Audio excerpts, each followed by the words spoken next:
What's going on, Jerome's? So draft month is finally here, so we're really going to screw down and do some deep dives on some of these prospects, especially at positions that the Vikings would ideally like to fill in the upcoming draft. And defensive line is certainly one of them. They got to get back to stopping the runs as well as having the meats up front. And I feel like the Vikings should take multiple defensive linemen in this year's draft, especially since they have siete day 3 selections. And also, do you remember the KFC Double Down? It was a good time. What was it, 2010? So it really helped cope with the disappointment of the 2010 Vikings and also the fallout from the 2009 Vikings. With the, hey, let's make a sandwich, but the bread is fried chicken. It was really good, man. It was fantastic. But Johnny Newton, that's right. So JER'Zhan, a.k.a. Johnny Newton. So at Illinois, he played under the name JER'Zhan, but he wants to go by Johnny. So, JER'Zhan, Johnny, JJ. We have another JJ. So JJ to JJ with JJ on defense.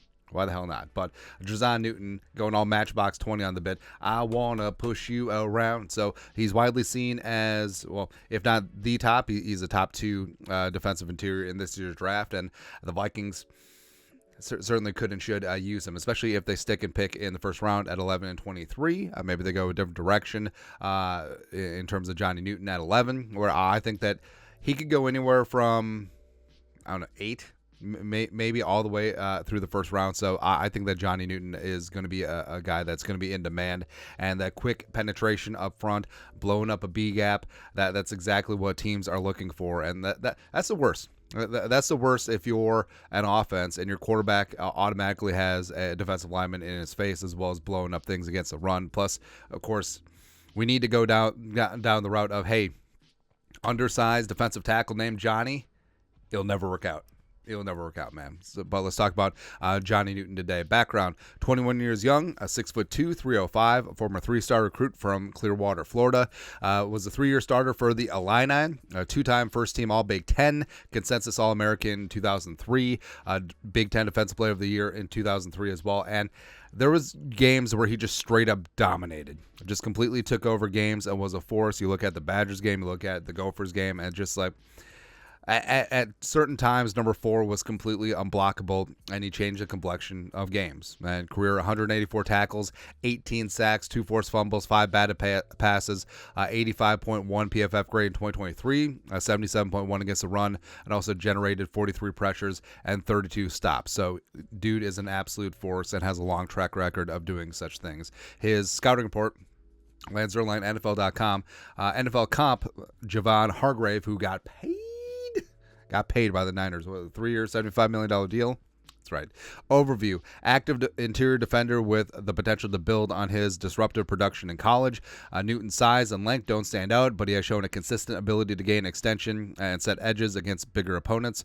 Newton is clever in setting up blockers and then beating them with sudden hand usage and foot quickness as both a run defender and a pass rusher. He's strong enough to hold the point, but he's not going to overwhelm NFL guards with force or power. His skill level and athleticism should create additional playmaking opportunities for him as a 3-down, 3 technique with early starting potential.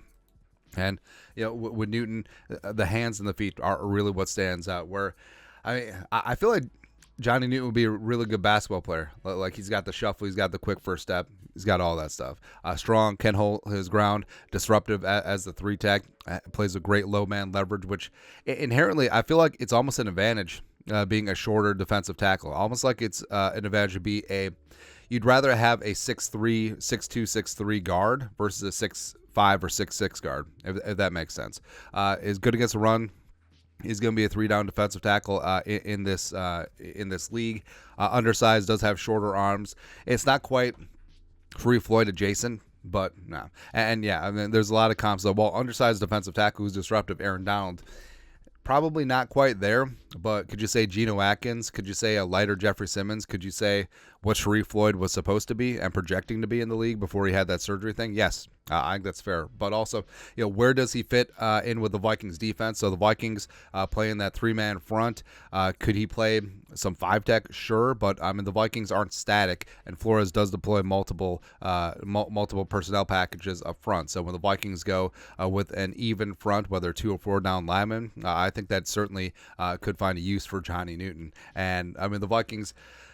So you got Harrison Phillips back, had a career year last year, but they also want to take some reps off of his plate. Jaquelin in year 2 hopefully can rise up as a pass rushing nose tackle. Then you got Jonathan Bullard, good against the run.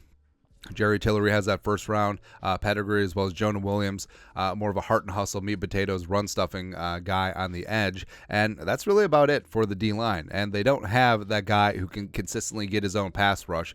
That's why I think Johnny Newton would come in and just be a force. I would love if the Vikings end up going a different route and trading all the way up for a first-round quarterback. And also if they settle for Newton, maybe they shopped around for Penix Jr. or Bo Nix at the end of the first, or maybe they went offensive line. I think there's a lot of different ways that the Vikings could go in this spot. Now, could you see a world where Newton is available at 23? Maybe, but I feel like the gauntlet's going to be the Bengals at 18 and the Rams at 19. All right, so the Bengals, ironically, Geno Atkins, former team, as well as obviously the Rams looking for some interior pass rush with the retirement of Aaron Donald. So I kind of doubt it. Also, I could see Seattle just taking them. Just like ours, no big deal. Or, could you imagine Johnny Newton and Christian Wilkins and Max Crosby together? Oh, baby, they'd have a stew going. But either way, I do think that Johnny Newton, I love me some Byron Murphy II. He's my guy from Texas. But if I had to pick between them, I would give the slight edge to Newton just because of the level of consistency over the last couple of years, as well as the level of disruption. Murphy's a little bit larger, but I think Newton's going to be a force in this league. And frankly, I would absolutely love if he ended up being a Viking. But your thoughts are thoughts. Vikings need to draft Illinois defensive tackle JER'Zhan, a.k.a. Johnny Newton. Let us know your thoughts and our thoughts in the comment section below. Subscribe for daily Vikings takes. Want to support the work? Put a little something in the Venmo. But till next time, Skol, production value.